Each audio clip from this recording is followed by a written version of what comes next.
हाय दोस्तों, एम बोले तो का एक और नया शो लेकर मैं हाजिर हुआ हूँ। हमारे इस शो में, जिसका नाम है जूम बराबर जूम, हम हफ्ते के किसी एक कीवर्ड के इर्द गिर्द स्टोरीज लेकर आएंगे। हमने इस शो का फॉर्मेट थोड़ा ओपन रखा हुआ है, तो इस शो में किसी ट्रेंडिंग स्टार की प्रोफाइल भी हो सकती है, किसी फिल्म या सीरीज पर एक्सप्लेनर भी हो सकता है, किसी कंट्रोवर्सी पर हमारी टिप्पणी भी हो सकती है, और कीवर्ड्स से जुड़े लिस्टिकल तो होंगे ही। तो पहला नंबर एक लिस्टिकल का ही, और कीवर्ड तो आप जानते ही हो आजकल क्या चल रहा है, हॉरर।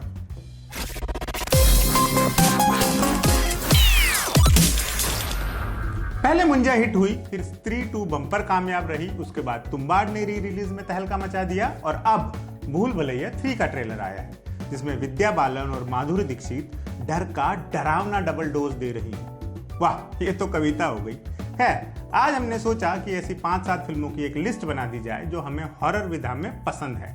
तो लिस्ट हाजिर है।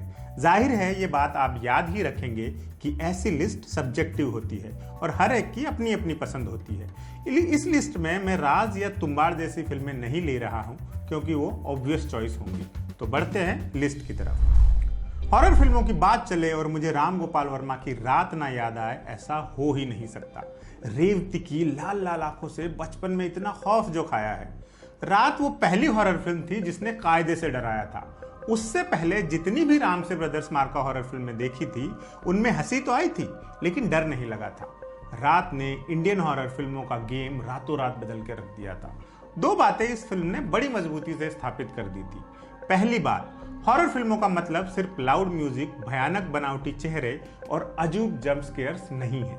हॉरर फिल्मों में अच्छी परफॉर्मेंस की अन्य फिल्मों जितनी ही गुंजाइश और जरूरत होती है। और दूसरी बात, हॉरर फिल्मों की जान होता है अच्छा बीजीएम। आपका संगीत डर को कैरी करने वाला होना चाहिए, उसका रिदम तोड़ने वाला नहीं। रात इन तमाम पैमानों पर खरी उतरती थी, इसलिए तत्काल कनेक्ट कर गई। वक्त के साथ फिल्म ने कल्ट का दर्जा हासिल कर लिया। इसे आप देखना चाहें तो प्राइम वीडियो, ZEE5 या यूट्यूब पर देख सकते हैं। रात के 11 साल बाद राम गोपाल वर्मा ने बनाई भूत, जो कि लगभग उसी थीम पर आधारित थी। बावजूद सिमिलर सी कहानी के, भूत ने अपना तगड़ा इम्पैक्ट छोड़ा। उर्मिला की टॉप 5 परफॉर्मेंसेस में से एक है भूत। एक फ्लैट में नए नए रहने आए कपल की कहानी, जिनकी जिंदगी एक सुपरनैचुरल ताकत तहस नहस करके रख देती है। नाना पाटेकर ने क्या कमाल रोल किया था इंस्पेक्टर लियाकत कुरैशी का, और वो वॉचमैन की गर्दन मरोड़ देने वाला सीन, वो तो याद ही रह गया है बस। पहली बार हिंदी फिल्मों में बड़े पर्दे पर ऐसा कुछ देखा था। उसके बाद ये ट्रोप कई फिल्मों में आजमाया गया, लेकिन उतना स्केरी किसी में नहीं लगा। भूत का बीजीएम भी कमाल था। रोजमर्रा की चीजों से डरावना साउंड निकालकर खूब दहशत में डाला गया था हमको। प्लस सुनिधि चौहान का गाया भूत हूं मैं, वाह। रात की तरह भूत को भी ट्रेंड सेटर फिल्म आंका गया। आप चाहे तो इसे अमेजॉन प्राइम या यूट्यूब पर देख सकते हैं। नई सदी में आने के बाद इंडियन हॉरर फिल्में पुराने ढर्रे से निकलने की भरपूर कोशिशें कर रही थी, नई कहानियां कहने की कोशिश कर रही थी। इसी कड़ी में एक तमिल फिल्म आई यवरुम नालम, जिसे हिंदी में 13B के नाम से रिलीज किया गया। आर माधवन की ये फिल्म अपने रिलीज के साल से ही हमारा गिल्टी प्लेजर रही है। एक अजीब सा फ्लैट, जहां टीवी में ऐसा सीरियल आता है जो और कहीं नहीं चलता। सीरियल में हो भी वही कुछ रहा है जो फ्लैट में रहते परिवार की जिंदगी में हो रहा है। हॉरर के साथ फिल्म में एक मर्डर मिस्ट्री भी थी। कुल मिलाकर ऐसी फिल्म तो थी 13B, जो ऐसी कोई लिस्ट बनाते हुए याद आ जाए। ये फिल्म आपको हॉटस्टार, प्राइम या यूट्यूब पर मिल सकती है। 2012 में आई तमिल फिल्म पिज्जा ने, और कुछ किया हो या ना हो, विजय सेतुपति का करियर जरूर सेट कर दिया। उनका ग्राफ इसी फिल्म के बाद ऊपर की तरफ चढ़ने लगा था। ये एक पिज्जा डिलीवरी बॉय की कहानी है जो एक बंगले में पिज्जा पहुंचाने जाता है और उसके साथ वहां डरावनी चीजें होने लगती हैं। ऊपर से उसकी गर्लफ्रेंड गायब हो जाती है, जिसके बारे में उसके दोस्तों को लगता है कि वो कभी थी ही नहीं। फिल्म हॉरर कम थ्रिलर ज्यादा थी, और ऊपर से विजय सेतुपति की फ्लॉलेस परफॉर्मेंस। बढ़िया माहौल बनाया था फिल्म ने। ये डायरेक्टर कार्तिक सुब्बराज की पहली फिल्म थी जिन्होंने आगे चलकर जिगर ठंडा और पिट्टा जैसी फिल्में बनाई। पिज्जा हॉटस्टार और हंगामा प्ले जैसे OTT प्लेटफॉर्म्स पर स्ट्रीम हो रही है। 2020 में अनुष्का शर्मा ने एक फिल्म प्रोड्यूस की, बुलबुल, जिसमें लीड रोल में एक्ट्रेस तृप्ति डिमरी थी। ये 19वीं सदी के बंगाल की कहानी है, जहां बुलबुल नाम की एक छोटी सी बच्ची को बड़ी सी हवेली में ब्याह दिया गया है। कुछ वक्त बाद हवेली के आसपास अजीब सी मौतों का सिलसिला चलने लगता है, जिसके लिए सब लोग एक चुड़ैल को जिम्मेदार मानते हैं। ये चुड़ैल कौन है और इन हत्याओं के पीछे क्या मकसद है, यही सब फिल्म की कहानी है। ये film domestic violence, patriarchy, mental harassment जैसे तमाम विषयों को छूती हुई चलती है। इसके अलावा चुड़ैल वाला एंगल भी बढ़िया टच था।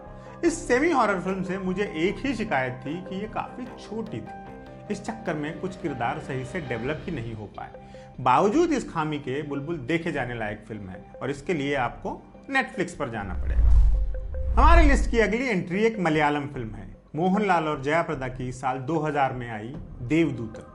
ये एक म्यूजिकल हॉरर फिल्म थी जो रिलीज के वक्त तो कुछ खास चली नहीं, लेकिन बाद में क्लासिक मानी गई। अभी कुछ महीने पहले ही इसको री रिलीज किया गया था तो लोगों ने थिएटर्स भर दिए थे। ये एक अवार्ड विनिंग म्यूजिशियन विशाल कृष्णमूर्ति की कहानी है जो बरसों बाद अपने कॉलेज वापस आया है, जहां से उसे कभी एक प्रोहिबिटेड म्यूजिक इंस्ट्रूमेंट बजाने के इल्जाम में निकाल दिया गया था, जिसके बारे में विशाल का कहना था कि वो अपने आप बजा था। वापस लौटने पर भी ऐसा ही कुछ होता है और विशाल इस सिलसिले का रहस्य पता लगाने की जिद पकड़ लेता है। मिस्ट्री और हॉरर का बढ़िया मिश्रण थी ये फिल्म। देवदूतन सबटाइटल के साथ अभी किसी ओटीटी प्लेटफॉर्म पर नहीं है। पहले प्राइम पर थी लेकिन शायद री रिलीज के चक्कर में उन्होंने हटा दी है। आ जाएगी फिर से। मलयालम में देखनी है तो यूट्यूब पर है। हमने अपनी बात भूल भुलैया 3 से शुरू की थी, खत्म उसके ओरिजिन पर करेंगे। 1993 में डायरेक्टर फाजिल ने, जिनकी एक आइडेंटिटी फहद फाजिल के पिता होना भी है, उन्होंने एक फिल्म बनाई मणिचित्रताल। इस फिल्म के 4 भाषाओं में रीमेक बने, कन्नड़ा, तमिल, बंगाली और हिंदी। चारों कामयाब रहे। हिंदी में जो रीमेक बना उसको आज हम भूल भुलैया के नाम से जानते हैं। ये देखा जाए तो ये फिल्म हॉरर है ही नहीं, एट बेस्ट एक साइकोलॉजिकल थ्रिलर है। बस कुछ डराने वाले मोमेंट्स है इसमें। इसकी कहानी वगैरह हम आपको नहीं बता रहे हैं क्योंकि हमको पता है आप सबने भूल भुलैया कई बार देख रखी है। बाकी ओरिजिनल का ही मजा लेना चाहते हैं तो इसे प्राइम और हॉटस्टार पर देख सकते हैं। बस ये एडिशनल इन्फो लेते जाइए कि ओरिजिनल में अक्षय कुमार वाला रोल मोहनलाल ने और विद्या बालन वाला रोल शोभना ने किया था। तो ये थी हमारी डरावनी फिल्मों की लिस्ट। आपकी फेवरेट हॉरर फिल्मों के बारे में हमें कमेंट बॉक्स में जरूर बताइए और देखते रहिए एम बोले तो।